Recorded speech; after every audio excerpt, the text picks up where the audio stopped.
Hi, Yesenia. How are you? Hi, Claudia. I am well. I'm so excited to be with you. Likewise, we have so much in common. So I'm excited to get into our conversation, and hopefully everybody will start to drop in. If you're watching us live, please tell us where you're at, and let us know a little bit about you. We want to connect with you. And just I'm going to start with introducing myself, just in case this is the first time that someone hears about Claudia Garcia. My name is Claudia Garcia. I'm the CEO and founder of Royalty Medical Solutions. We are a staffing, search, and consulting firm.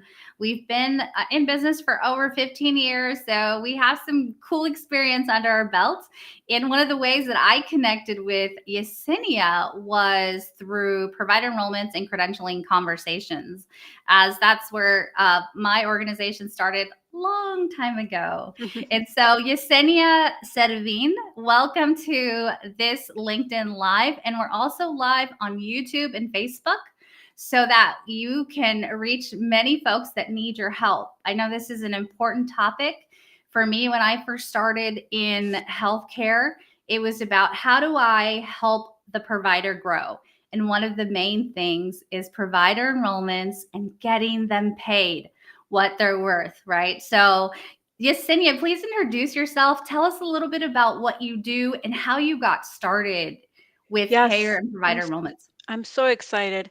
My name is Yesina Servin. I've been in the industry for over 24 years. I got started many moons ago, similar to your Mhm. story, Claudia. I was like a teenager working part-time reception for an allergist, and I really enjoyed it. Like, back in that day, I don't know if you remember, the patient charts were paper, right? So we had to do Yeah. all our little calculations in that little sheet. Like they paid $10 copay. Their yearly deductible was back then was a family yearly deductible was like 200 bucks. So I had to Hmm. manage all that little math in there. And after I did that, I knew that I wanted to be in healthcare. So I went to work for a DME company in Chicago. They're in over 7 states. They have like over 400 in fleet. Like they're a huge, huge DME. With them, thankfully, I learned everything. I learned to do billing. Learned to do joint commission accreditation. I learned to dispatch drivers. I learned the revenue cycle, all parts of like running a healthcare operations. DME was wonderful. So I was spent several years with them, then moved on to mental health clinics, hospital systems, healthcare academic centers, health plans. Health plans is where I have learned so much. And, really became a subject matter expert and a provider enrollment leader. And so I extremely love it. We're very passionate about the work that we do. Once you're in it and you got that bug, like you can't let it go and you just keep growing yourself. So I love this industry and I work really hard to continue to grow and learn. And that's one thing that I tell all of my colleagues, like we can never be bored, right? There's so much to learn, so much to do. And like you can carve your own way, right? Like each of us found like what we really love, what we're passionate about, the solutions we want to bring to our colleagues, like, and we're good at it. Like we can't deny Hmm. that we're good at it Yeah. and we're here to help. Yeah. Absolutely. So you have a pretty well-rounded career, and I am so thankful for our first jobs in healthcare that really did teach us so much. How I first learned credentialing provider enrollments was the CEO dropping a big stack of contracts and provider enrollment applications on my desk, and he said, "Do you think you can Paper. figure this out?" And Hmm. I'm like, "Yeah." So Yep. And you did. that was like my first exposure to provider enrollments, and then it was like a lot of googling and digging deep and then asking a lot of Right. questions, and then that's when I found NAMS, and that's where I started to actually be educated on the entire payer system and how it works. And so I love that you have experience on the actual network side of things, because that's insight that the provider doesn't really or usually have, and neither do the billers that they hire. So can you tell me a little bit about what you learned being on the other side of the fence? Yes, I was so excited to work there because it was a global health plan. So not only were they serving the US, they were serving a lot of European countries, a lot of Latin American countries. So I got to learn a lot there. And quite fascinating when I got there, the team that I was leading was also the enrollment team. it was comprised of 8 people, right? And I would say 6 of the people had a great routine down, like, this is how I manage the applications that are coming in, this is how I review, all of those PSV and credentialing pieces, right? And then we had 2 that had been with the company close to 25 years. And so they still managed it in a very old-fashioned way, where they Mm. would print the application, although the Right. practitioner completed it on the portal, right? Yeah. We're not supposed to kill all these trees. They would still print it and stack it up on their desk. And it doesn't matter how many times we try to rework and retrain and tell them about the efficiencies, like they were stuck in that way, right?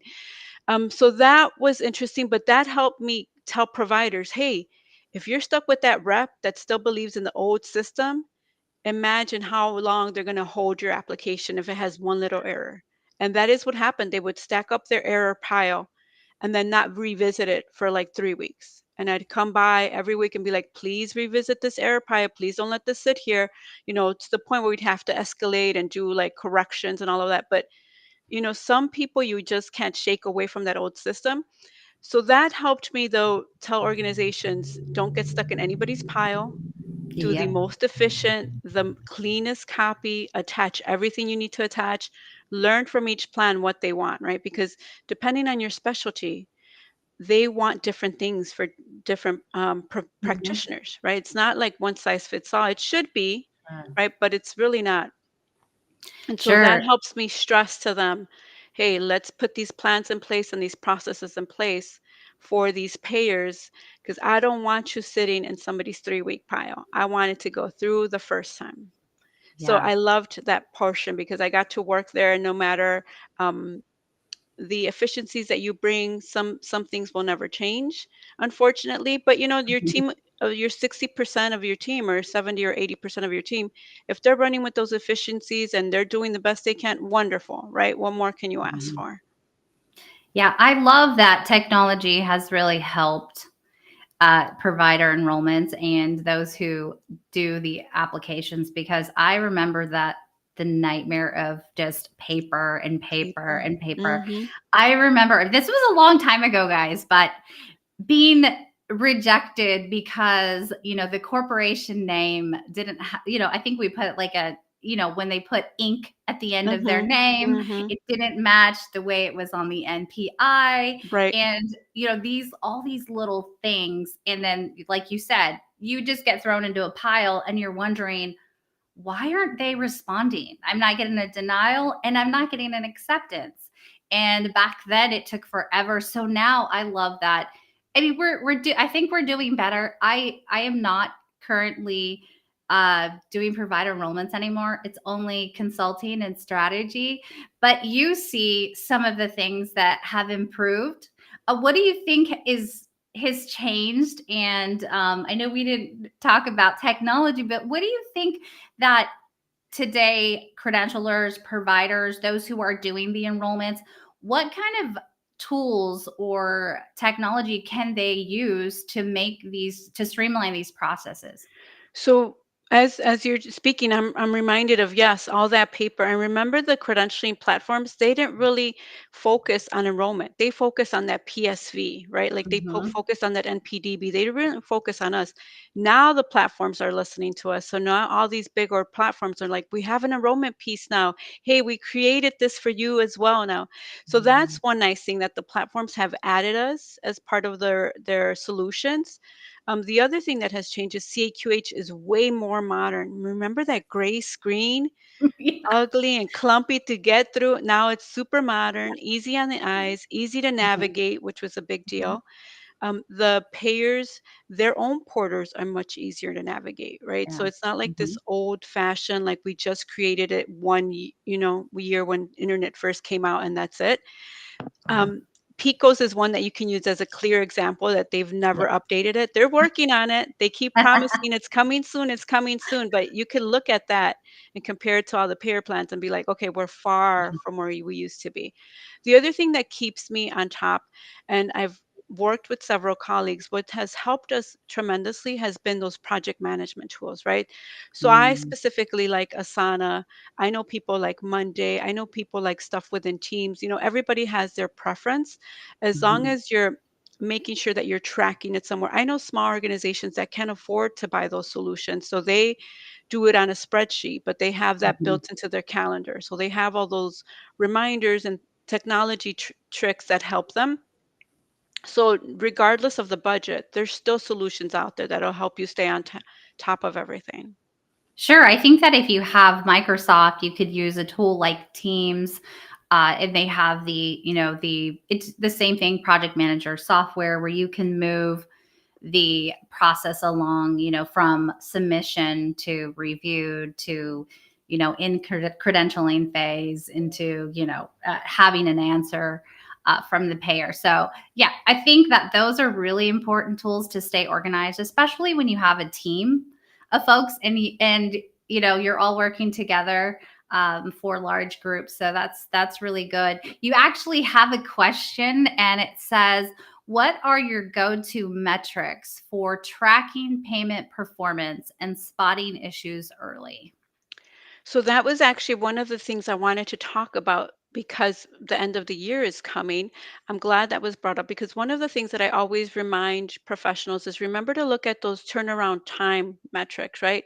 Not only from your team's point, but from that insurance's point. So, yes, is your team doing their best and sending clean submissions and their numbers look good? But now, can you look at what that insurance is doing on that turnaround time and does it match what they promised on your contract?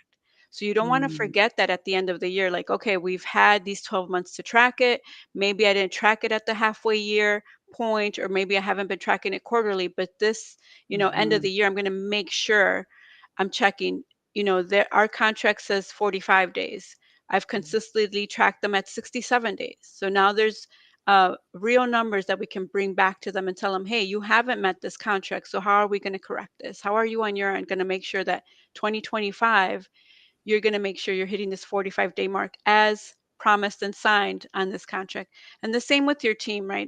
So with your team, you have to think about it more from a let's track our wins, right? Versus let me track if you're doing this on time or not doing this on time. So look at it from more of the positive side.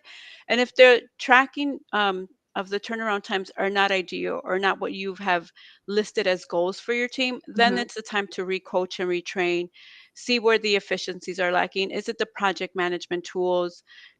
Is it that one of your team members has a lot more on their plate than other team members? Is the distribution of work the same? So there's a lot of pieces that turnaround time will help you on both ends. Yeah, let's talk about contracts and providers actually knowing what is inside a contract. Let's talk about dusting off the old contracts that you haven't renegotiated in a gazillion years, and you're upset because your payments are, from the 1980s. You Right, haven't had an increase. So let's talk about the importance of the provider actually knowing what's inside their contract. I don't believe that they read them. I send them over to them for review and they will sign within a second. And I said, did you send right. this to your legal department? Did you review this section? Did you see these terms? And then that, well, oh, yeah, I didn't see that. Okay, can we push back on this or that? A lot of the times they'll just sign. They think that this is it for them. So, what Right. would you say about how they can, or what they should look for in these contracts?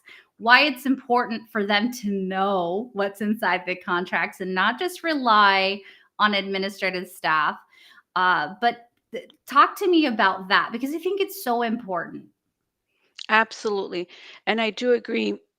Many times you'll get those quick turnaround signs. Oh, wait a minute. That means you didn't even look at it, right? You can look at So it. what I have tended to do was give like a breakdown. Like here are the important pieces that I want you to look at. Number one, what does a clean application mean to them?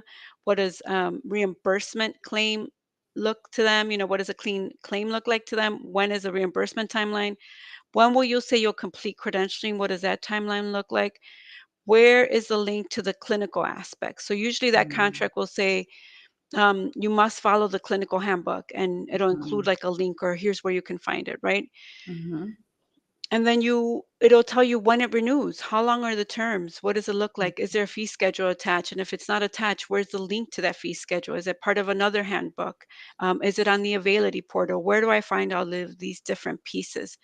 The biggest thing I think to remember is that they'll need to know when is the renewal date, because at Mm, that renewal date, at least 3 months ahead of that date, that organization and the leadership want to start thinking about the renegotiation, right? yeah. And that's why those turnaround times of tracking are so important, because we'll have that tracking information that tells them, hey, it's time to renegotiate this contract, but we're not only going to renegotiate fees, we're going to renegotiate the time it takes you to complete our enrollments and update our Mm, provider information and update our facility information. So all of these pieces must be reviewed, and you have to have them tracked somewhere. It's just like you said, don't file them away or put them in a drive and then have to dust them off.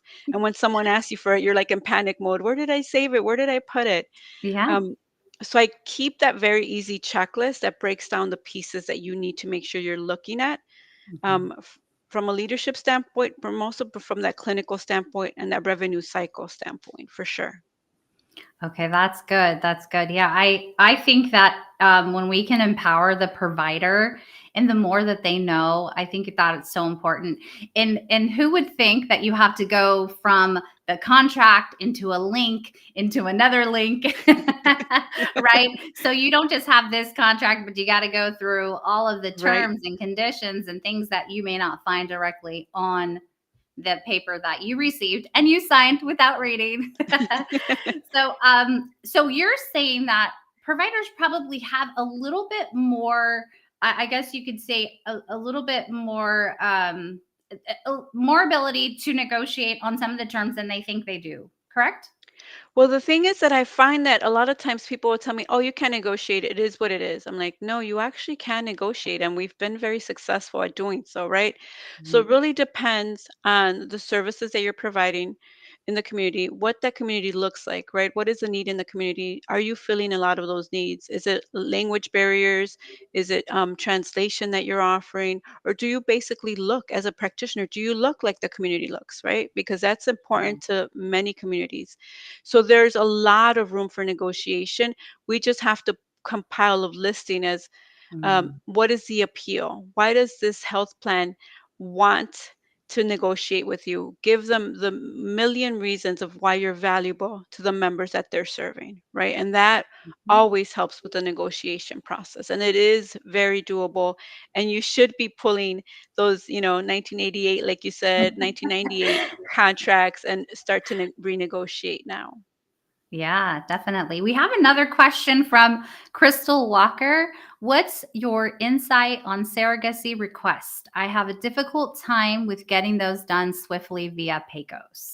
Yes, Crystal, I understand, because practitioners for many years were told, just give it to Yesenia, just give it to Claudia, just give it to Crystal, right? Like they didn't really have to touch it. They just directed it our way. But CMS, which is the federal government, has said, no, we're not doing that. You have to Mhm. actually approve this connection via the surrogacy process, because we don't want anyone signing in like they're the doctor or like they're Mhm. the practitioner. You Yeah. have to sign in as yourself.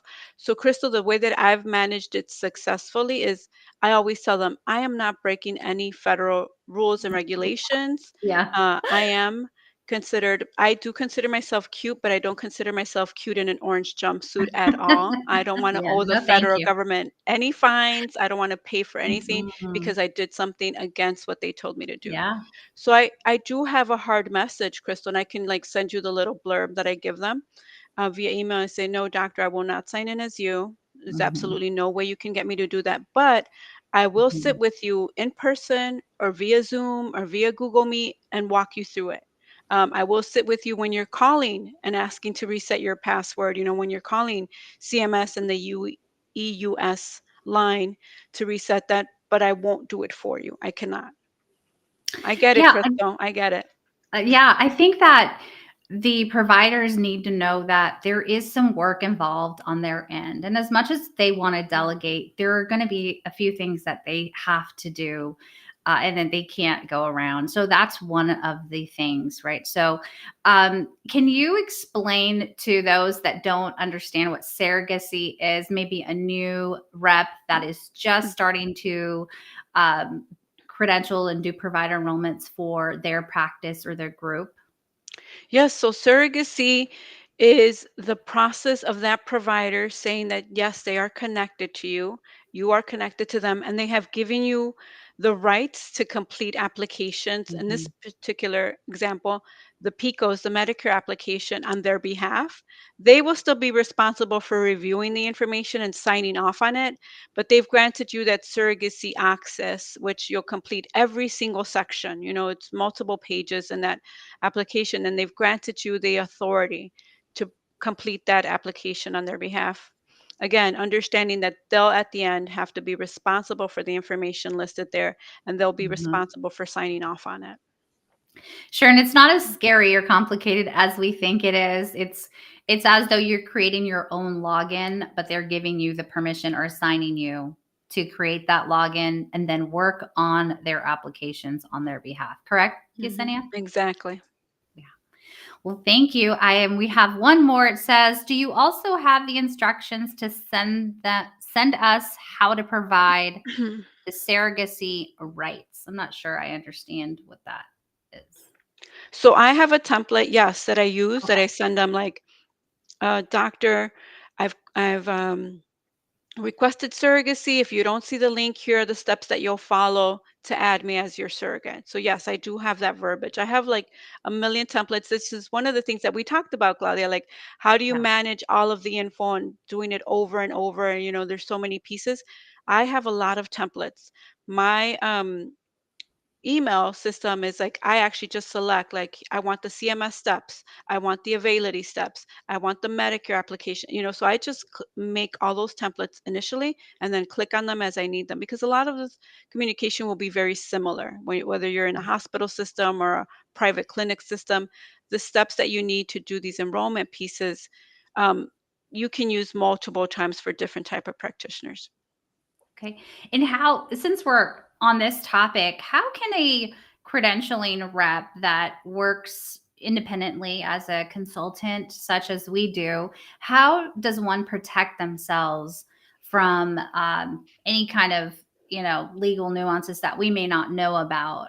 Are there, besides the templates, do you suggest any type of? I know we used to have them sign saying that they are giving us permission to even call the networks, to even if the network didn't have that, we actually had them sign, like, I'm giving you A permission to release. have my Hmm. passwords, I'm giving you permission to have my social security, like, if they had to tell us that, it had to be in writing. That was one way that I protect myself, and this was, again, 10 years ago.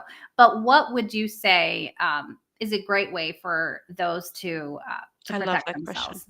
I Hmm. love that question. So I agree with you. We have to have it. So, when you're starting off, you're small and it might just be you, but you have to have a lawyer write it up for you. I Yeah. did. I had one of like um, the best Chicagoland lawyers who is strictly healthcare write up the agreement for me and includes a lot of that language. And then I have that CAQH form that says, signs off, yes, I give Yesenia to be inside of my CAQH, blah, blah, blah. Mhm. But I don't talk about the lawyer to brag. I talk about it because I want it to be protected. It Yes. was extremely expensive. Like, I tell colleagues for sure, like, listen, it's expensive. When you see the number, you're going to be a little shocked, but that's that'll guarantee you're protected. Like, you don't want to Mhm. have to worry, like, the number that where you can get in trouble could be much bigger, right? Where someone Sure. can say, I never granted her this. I don't know why she entered all of that. She Yeah. shouldn't have any of, it's very scary. And Mhm. unfortunately, in the US, we do live a lot with that, where people want to um, do that lawsuit thing and make that quick buck, right? Like, I can prove that they did this or didn't do this. And so Mhm. um, a lot of that can happen. Additionally, I also purchase error and omission Yeah. specifically for credentialing and enrollment work. It was Yeah. hard to find somebody that would cover it because they're like, we don't cover credentialing. What is it? What are you doing? Oh, Yeah. I don't think we do that, right? Like, so there Mhm. was a lot I of like Mhm. people who wouldn't even talk to me, Yeah. but I did both. I got the contract clearly by the lawyer, and then he reviews it once a year for any legal changes that I need to add any language or remove language. He reviews it once a year, and then my errors and omissions. So I do both, and then I get all the forms that I need. I get a release from the practitioner. I get that CAQH. I get that CMS connection surrogacy. So I try to do all of that because I definitely want to remain compliant. I want my practitioner to remain compliant. I Yeah. don't want to mess with that for sure. Yeah, that's important. Always have insurance. I always kept my errors and omissions as well. There's so much we can talk about when it comes to that. So I kind of want to bring us back to some lighter things. And well, number one, before we go into the fun stuff, and that's talking about building our credentialing businesses and consulting businesses and how you got started. But let's talk about the important deadlines that are coming up and things that they should be aware of, especially with Medicare and the Medicare Advantage plans. Yeah, so one big one is the Medicare participation. For all of you who work in enrolling providers in Medicare, a lot of your Medicare providers, you'll find that when you're in there, enrollment, they were not PAR status. So they have that PAR status as no. So coming up mid November to mid December is the time where you'll actually get to submit that update. So they don't let you do it unless it's at initial time or that participation time. And that participation time is always at mid November, mid December. So you want to get that in. And what that does is that'll actually get your practitioner 5% more reimbursement on each Medicare service they provide.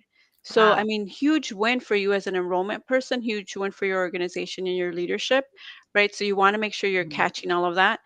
The other one is Medicare Advantage plans will be terming this year. Some of them will term at the end of the year, so 12/31, and then we'll have new plans 2025. There's a couple of places you can check. You, if you work with an insurance broker, that insurance broker can provide info to you. If you don't, there's a couple of websites that I'll post on LinkedIn later. I'm sorry I didn't think about it before, but they actually will tell you which plans are terming this year and then what new plans are coming on. And it's based on your region. So very helpful, right? So you don't have to dig through like hundreds and hundreds of pages. It's very specific to your region. Very nice and easy to use. Oh, that's good. So that's really important. So those are important dates. And I've posted Yesenia's information so that y'all can connect with her. Also, she is here on LinkedIn. So if you're following me, please make sure that you follow Yesenia. She is live. She goes live weekly or puts a video up as well. And so she's constantly sharing about updates and deadlines. So we shouldn't be missing any. Now let's talk about the fun stuff, which is business. I started my business after being with a provider for just a few years. With his blessing, I took him as my first client and I went on my own. Only to 10x my income within a few months. And so I know there are a lot of credentialing reps here that they're looking to go on their own or they're recently laid off and have an opportunity to take on some clients. So let's hear your story. How did you get started? What gave you the courage to go on your own and start your own business? So back in '07, um, I had already been working with a lot of practitioners, and many of the practitioners wanted to leave the organization they were with, right? They're like, you know what, Yesenia, I'm going to go on my own. I don't want to work here anymore. I'm going to start my own practice. I've talked to lawyers, I've talked to accountants. Since you do this well, Can you help me? Help me figure out who to hire. How do I do credentialing? How do I do enrollment? How do I do billing? Who do I hire for my reception? Like, so all of these pieces of the operation is how I got started. And I was like excited. I was like, great. And I was like, okay, like 3 months afterwards, I'd be like, okay, you can pay me $100, I guess, if you want, like it was Well, no, like so crazy, right? It was like, wait, you just spent like 60 hours helping this person and you told them to pay you $100. So it was crazy, but it was just because of the excitement of it, yeah, where I was like, okay, this is fun. Like I have my yeah. full-time job, but then I can have this little side and help this person and really help Mhm. them build what they want and like be part of their vision. And so from there, I was like, okay, you have to have an hourly rate. You're not doing this like, I guess, pay me 50, and give me some lunch every once in a while. So then I became more structured. And then in 2018, my accountant was like, Yesenia, no more of this side hustle, no more Mm, of this, like, oh, by the way, I made this extra money this year on these, mhm, helping these practitioners. Like, no, I need you to do it official. Let's do the mhm. paperwork. Let's get it all done, because you need to track all of this in a very business manner, in a professional manner. Yeah. So that's how it all happened, like officially 2019, but I've been doing it forever. And you know Mhm. what, Claudia, haven't you noticed that so many of us have like a million jobs? Like, it's like, okay, I do have my full-time job, but then I do this and I do that, and then some of us are so creative. I see some women do like full-on parties, like they do all kinds of like artsy stuff. I'm like, okay. So Yeah. for me, They're they're a healthcare leader, and then they have a full-time Etsy shop, right, just so you know. right. And me, I'm Yeah. like, okay, I'll do shirts, like I'll do a credentialing Yeah. shirt, but like everything else is like strictly business, right? So Yeah. all the jobs are strictly business. So that's how Yeah. it happened. And thankfully, I Mhm. always had like a good lawyer and a good accountant that was like, okay, Good. like I know it's fun, I know you love it, but let's get down to business. Like we have to Yeah. do it the right way. You're helping other businesses, so that means you are a Mhm. business yourself. And Yeah. then I started with one person helping me part time. She was like Monday through Wednesday, and then now it's grown to 9 people, right? Yeah. But the thing that I really love, Claudia, about it is that the people determine their own schedule. Most of the team is Monday through Friday, 9 to 2. And that's Mhm. because they're either students, they're a parent, or they're a caregiver, right? They have parents at home that they have to caregive. So the 9 to 2 model really works for them. They're like, they love it. Every year I'm like, hey, anybody want full time? They're like, no, this is perfect. Like, stop. Like, this is good. Right. So that's why Yeah. the team sounds so big. Mhm. Because of that, but it's really they're following a 9 to 2 models. Other of the parents, they're not only parents, but they have another part-time job, or they are in school, so it fits a lot around their schedule. So I like the fact that I provided this model and I was able to provide it, because when I was working full-time, there wasn't any like take off extra days because your kid is sick, Yeah. or there's events at the school. It was like, this is it. And like, if you took too many days off, you'd get the side eye, you'd get like the silent treatment. Leadership is mad. It was like so different than how it is now. And so I'm Yeah. glad that I can provide like a little bit of a healthier environment for people to be like, hey, there's no way I can come in. Like, there's a thing at school, there's a thing with my mom, I got to take my dad to an appointment. I love that. It feels good to be that type of leader and that type of employer, versus like, I'm going to give you the silent treatment all day because you missed yesterday, right? Um, Yeah. so that's how it's going. It's going really well. There is some transition where I am working on projects that I truly love. So I get Mhm. to be on those projects because the team runs itself, and the team Yeah. is thriving, and they know their accounts. They know the people that they're working with. They're really great at it. Gracias a Dios. Thank Yeah. God. I always say the team really is great at what they do. That's awesome. It reminds me of when I had a credentialing team. It was friends from church, my sister, my neighbor. It was like, the lunch lady at my kids' school. She had a master's and she was a I genius. love And it. we just happened to be talking one day, and she was serving lunch to the kids. And I told her what I did, and she started telling me about her background. And I was like, oh, why don't you come work for me? And she's like, well, it's because I have to work during school hours. So this is why I took this job, is I want to be home with the kids. Right. And then I said, Right. I could give you that. She Right. ended up becoming like, we grew together. She ended up becoming, I my love office it. manager. She was the one I was sending to the NAMS conferences and I learning love everything. it. But she was so brilliant and so organized, and she had some of the gifts that maybe I didn't have. And so it was a great It combination. works perfectly. Yeah, Yep. but it's so rewarding Yep. to give people work and the kind of work that they want, right? So Yes.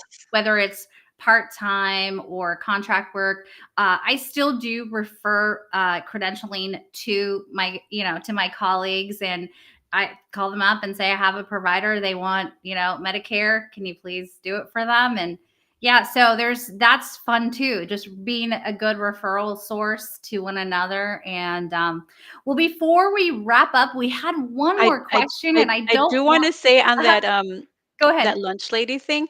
I Uh-huh. have a girl who I found at the dry cleaner because I just loved her customer service. I'm like, this Uh-huh. girl is good. She's great customer. I got her. I have a girl from Panera. Same thing. I loved her customer service. She was sweet. She was good, efficient, rápido, rápido, rápido. And I was like, okay, come. I got her. I've Uh-huh. tried for a long time to get those Whole Foods employees. They don't want me, but I'm gonna keep trying. It's just that you see something, you're like, wait, this person's good. Like, no Mhm. matter what the work is, customer service is number one, right? Yeah. Mhm.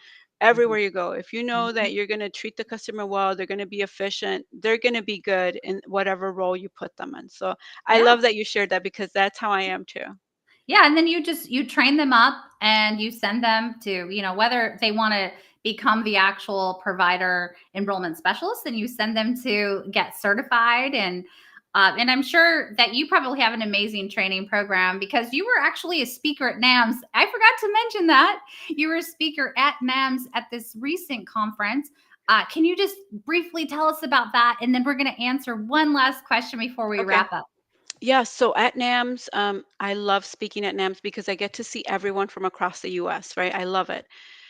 And I always recommend that you find an organization. If some people don't want NAMS. They're like, oh, I don't want NAMS. They don't really focus on enrollment as much as they should. They are. They're doing a lot better work and more work to focus on more of the enrollment portion, but they're big on credentialing, big Mhm. on hospital and health systems. So I always encourage you to join a group that one you can at least see in person once a year. Please do that because it gives you a different energy. It gives you like that boost again. It reminds you like, okay, I love my people. Like we all are in this together. We're sharing tips, we're sharing tricks, we're sharing new sites, what has helped me. A lot of the questions today are questions that I hear at the conference. And sometimes I have the same questions. I'll be like, hey, are you experiencing this? Now they're rejecting my DEA every single time. Like what's happening? Right? So we get to talk about all of that and be together and learn together. So even if you can't join that 1 year in person, I know that they're doing that virtual. So at least do that because you hear all of those different voices. And we're all striving for the same goal, right? Mhm. Serving our customers who are our practitioners, our organizations, working with those health plans to make sure that everything is enrolled correctly. So I do encourage you that you stay connected to those larger associations for sure. Yeah, I agree. I agree. Let's if you don't mind, we have a couple more comments and then Yes. I know I've kept you a little bit Yes. over, No but worries. I'm a big nerd when it comes to this kind of stuff. Like I love talking about business, about anything that has to do with growing a medical practice and helping our providers because they're business owners. And so we have similar struggles, right? How do we get to the next level? How do we create automation? How do we do this? How do we do that? And there's just so many things to talk about. Um, let's see here. Mr. Mondell has a question. He says, what is one habit or system that has helped your team consistently meet payment deadlines? I think it's similar to the question that we just answered earlier, but go ahead. Yes, so a lot of the managing of the task, managing of the processes, but one of the biggest thing that has helped me is every morning check that calendar. Right. And I tell my team too, Mm, because I think when you're coming from a different type of environment, like a dry cleaners or like a Panera Bread, you don't get used mhm. to like every morning, 8 a.m. or 9 a.m., whatever your time is, look at your calendar and then build it accordingly, right? Based on your timeline. So I think that's a big one. If you get your team used to building that calendar correctly and reviewing it every morning, that'll be a big win in terms of efficiency for sure. That's good. That's good. And I would say put alerts on those calendars. So you could also create tasks. I used to create Yes, tasks, even if you don't have any fancy software. Create tasks in your Google or your Outlook that reminds you that what's coming up. Um, we have another comment. It says, I hired one from Walmart I cell phone love it. department, and she is CPCS and CPM I SM love it. certified and is a director of credentialing. What I a love great it. career path. I That's freaking love it. amazing. See, what a way to give back to others by Yes, pulling out their gifts and their talents and recognizing what they have inside of them. That is so cool. I love it. Yay, I love those stories. Well, Yesenia, it's been such a pleasure hanging out with you today. And I want to do this smart often. So we have to have more chats And thank you, everyone who joined and participated with your questions. I did drop Yesenia's information in the chat, but you can also follow her on LinkedIn. You should see her link from our LinkedIn Live. If you're following us on YouTube, I will go ahead and be adding the information in the comments as well as on Facebook. Thank you, everyone. Have a wonderful and productive